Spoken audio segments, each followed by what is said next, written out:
وبكده نقدر نقول وداعا ويندوز 10. لو ما تعرفنيش اول مره تشوفني، انا عمر خالد وبقدم محتوى تقني تحت مسمى جليتشاوي. وزي ما سمعت في العنوان، مايكروسوفت بدات تدمر نفسها. وحابب اشكر الناس المحترمه اللي طلبت مننا ان احنا نتكلم عن الموضوع ده باستفاضه اكتر، عشان نفصص كل حاجه قلناها في الفيديو الساخر ده لو حابب انك تشوف. وبعض الحلول اللي الناس اقترحتها علينا، زي ان احنا ننقل للينكس، واللي وعهد الله مع حلك يا اللي قلت الحل ده. فتعالى ناخد نقطه نقطه كده وافهمك الدنيا ماشيه ازاي. وكده كده احنا متعودين من مايكروسوفت على فعل زي ده، بس المره دي مختلفه جدا، لان فعليا هي ممكن تدمر نفسها. ولكن النقطه دي بالذات احنا هنتكلم عليها في اخر الفيديو، لان فيها شويه تفاصيل جميله قوي انت هتنبسط منها. وانا مش بقول لك كده عشان تقعد تكمل الفيديو للاخر ولا حاجه، لا، انا عايزك تستفيد يا عم طول ما انت قاعد. وتعالى اقول لك ممكن تعمل ايه بعد ما انتهى الدعم عن ويندوز 10.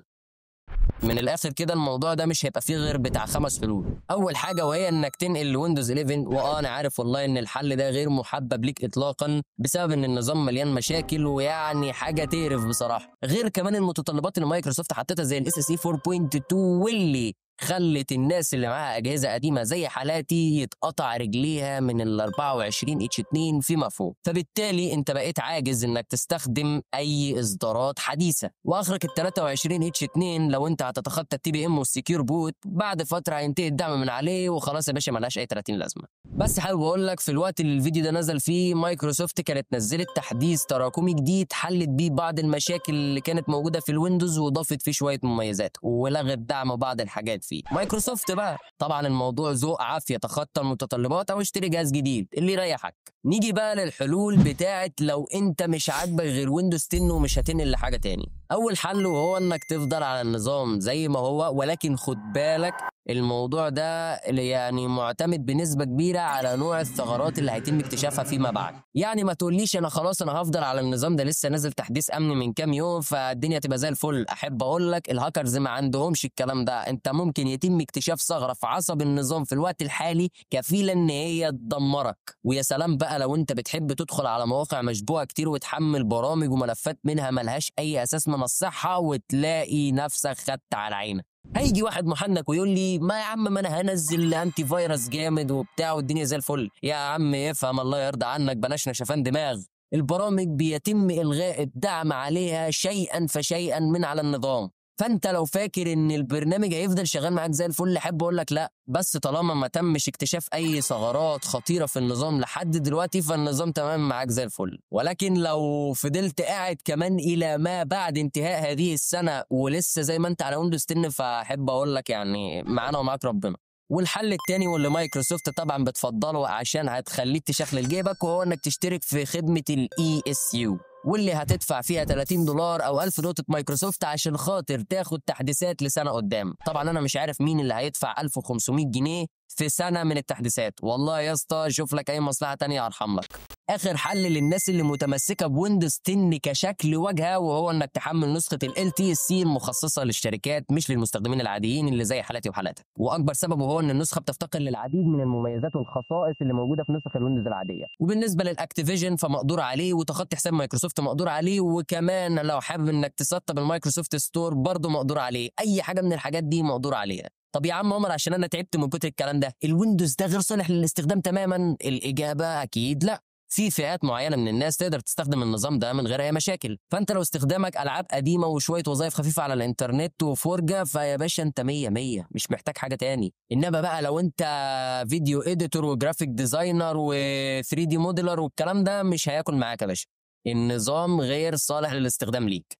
نيجي بقى للبديل التاني غير ويندوز 10، واللي اغلب الناس اقترحته وهم مش فاهمين اي حاجه. ما تيجي نحول للينكس. تعرف يلا، انا لو عندي تمن روقانك ده انا كنت حاربت بمسدس ميه. قبل ما ابدا في اي حاجه، انا عندي سؤال للشخص اللي بيقول لك ما تيجي نسيب ويندوز ونروح للينكس. انت قلت الكلام ده بناء على ايه؟ تعال انا بقى اقول لك ليه ما تقربش اصلا من لينكس وخليك على ويندوز 10 زي ما هو من غير دعم، وارحم لك. طبعا بهزر، اوعى تفضل على الويندوز لفتره طويله، هتودي نفسك في داهيه. طب يا سيدي، من مميزات لينكس خفيف جدا على الجهاز. لو جهازك يعني شبه ميت ونزلته عليه يشتغل معاك تمام. ما بيستهلكش كتير من موارد الجهاز، على عكس ويندوز اللي لو عليه هات له يا باشا الكمبيوتر وهو ممكن ياكله كله على بعضه. امان جدا على عكس ويندوز، وده بسبب ان المستخدمين قليلين، وعشان كده ما حدش هيفكر يخترق نظام يا دوبك اللي موجودين عليه. تعال بقى نخش في العيوب. اولا لينكس ما بيدعمش صيغه الاي اكس اي. طب لو انا جيمر ليه ما اروحش بقى لنظام لينكس؟ بص يا سيدي، لينكس هو مش نظام، لينكس هو عباره عن كيرنل، نواه، وبناء على هذه النواه تم بناء العديد والعديد من الحزم زي كالي لينكس واوبنتو، حتى نظام الاندرويد اللي انا وانت بنستخدمه مبني على لينكس، ودي واحده من اقوى المميزات اللي بتميز لينكس عن ويندوز. بس مشكلته في ان برامج كتير مش مدعوم عليه، وفكره انك جيمر وعايز تروح للنظام ده، فشايف كم الحزم المهول ده، انت ما تعرفش انهي حزمه فيهم ستيم ده يشتغل معاك عدل، وممكن كمان ما تكونش بتستخدم ستيم اصلا. وكمان لو انت مش هتتعلم التيرمينال فالنظام ده مش ليك يا باشا، هتعمل بيه ايه؟ عايز تشتغل على برامج ادوبي، عندك كارت شاشه قوي ومحتاج انك تستفيد بادائه، عندك العاب قويه ومحتاج اداء عالي فيها فتروح تحول للينكس.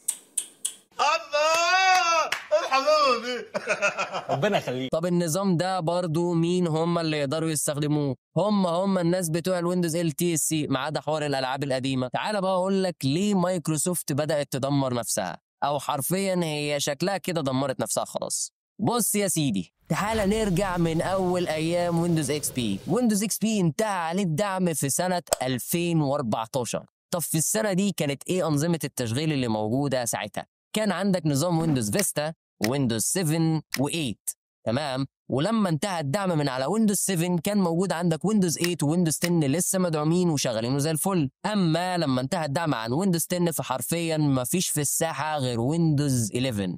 واه، وطبعا انا مش هتكلم عن سمعه ويندوز 11 العاطره ما بين المستخدمين، ولا حتى المتطلبات التعجيزيه اللي هم طالبينها. وبصراحه يا جماعه التطور اللي مايكروسوفت بدات توصل له في نسخ الويندوز بتاعتها بقى مقرف جدا بالنسبه لي. يعني انا كان عاجبني جدا البساطه بتاعه الويندوزات القديمه زي اكس بي و7، من اول ما بدات تطلع ويندوز 8 والاختلاف اللي حصل ده ايه القرف ده؟ ما مش حاجه مش متعودين عليها. بس للاسف لو انت شغال على برامج زي ادوبي وغيرها فانت للاسف مجبر انك تشتغل على القرف ده. وبصراحه بقت حاجه بتحزن، يعني حتى نسخ الويندوز القديمه ما رحموهاش، يلا بينا الغي الدعم من هنا عشان نخليهم يروحوا هنا بالاجبار. فمايكروسوفت بدات تهدم امبراطوريه بقى لها قرابه ال70 سنه بتتبني. يعني يا ولاد يعني يخرب بيت غبائكم. وطبعا يعني انا متشوق ان انا اعمل فيديو تاني ولكن اتكلم فيه بقى عن نسخ الويندوز القديمه وحلاوتها وذكرياتها الجميله اللي معانا. فاتاكد يا صاحبي ان انت عامل اشتراك للقناه عشان تشوف الفيديو ده لما ينزل. ومش هقول لك اكتر من كده، وجايو.